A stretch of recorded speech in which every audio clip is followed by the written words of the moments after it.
Now, you may have seen this title, and I suspect some of you thought, Manchester United, we've only spent 90 million in the last 2 transfer windows. Newcastle, we've got some fat lad called Mike in charge of the club. How can this be? No, we're not having any of this crap in this video. Those are some of the most fortunate clubs in the country. Today we're looking at some clubs who have had a proper tough time. Not, oh no, we only came 5th in the Premier League. So that's that rant over. Now onto the video. And starting off with number 10, Hull.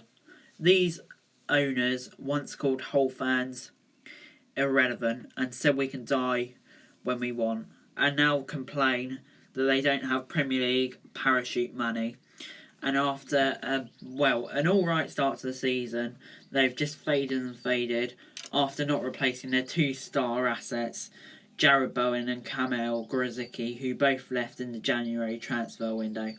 Hull are sleepwalking towards relegation and seem to be picking up a lot of positive coronavirus tests at the moment. I wonder why. And without a shadow of a doubt, they will be playing in League One in the near future if the Alams don't leave the club quickly so they can get on with the rebuild job. Number 9, Charlton. Charlton have had it really tough the last few years. From an owner who didn't care about the club, then they managed to sell it to another owner who has just left the club, and in the past few days they have been officially taken over, and hopefully this one will be the change that we all thought the last one would have been. Charlton got promoted last season in the playoff final and started off the season very well, including getting promoted in August. However, they have sleepwalked towards relegation ever since and are currently sitting in the relegation zone. So with just 9 games left in the Championship, it will definitely be a tall order for them to survive without star striker Lyle Taylor. Number 8, Carlisle. Now this is a club who has suffered from tight owners who don't listen to fans and are very unambitious, which is why Carlisle have just fallen down the Football League pyramid over the last few years into oblivion and don't look like picking up anytime soon, which is such a shame for a very good team in EFL history, being a mainstay towards the top of the EFL, and that's no longer where they are, which is quite sad. Number 7, Kidderminster. These are another club who have been totally ruined by their owners, and nobody actually knows who holds what role. There's been no communication from the club to their fans, and it's just left them in complete oblivion, and it's no surprise to see them falling down the leagues. Number 6, Coventry. Coventry have had an ever so tough time recently. They finally got rid of some bad owners, and then what do you know? They're kicked out of the Rico Arena, which they don't own, and are now playing at St Andrews, the home of Birmingham.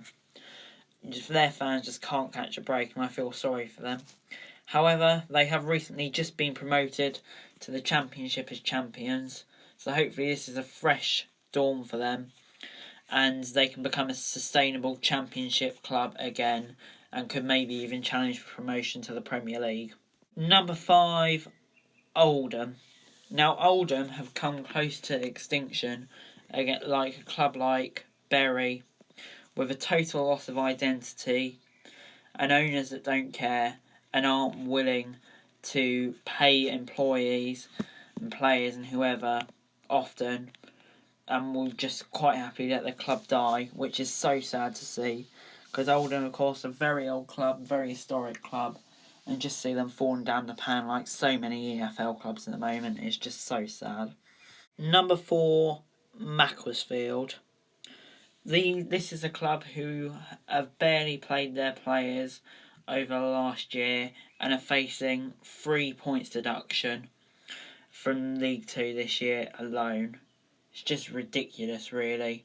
It's a common theme, the EFL not stepping in here, and this has got to stop somewhere, and Macclesfield could easily become another Bolton or Bury.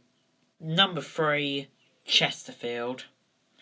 If Chesterfield was a dog, it would have been put down years ago. is the saying in Chesterfield. Just feels so unloved by the owners. Infrastructure is terrible. Staff that aren't up to the job. And it just disregards the community in Chesterfield who love their club so much and have just seen it falling apart and are now sitting in the lower half of the National League with tiny clubs. No offence to clubs like Maidenhead, but Chesterfield really shouldn't be fighting the likes of that club to stay in the National League. Number 2, Bolton. Bolton are hopefully on the up now, despite being relegated the other day by points per game. But that was always going to happen since they were left with a 12 points deduction at the beginning of this season for going into administration. However, with new owners replacing Ken Anderson, hopefully the rebuild will start next season and Bolton can get back to the great club they once were, who were once upon a time challengers in Europe. And when I say once upon a time, I mean just over 10 years ago, not 60 or 70 years ago.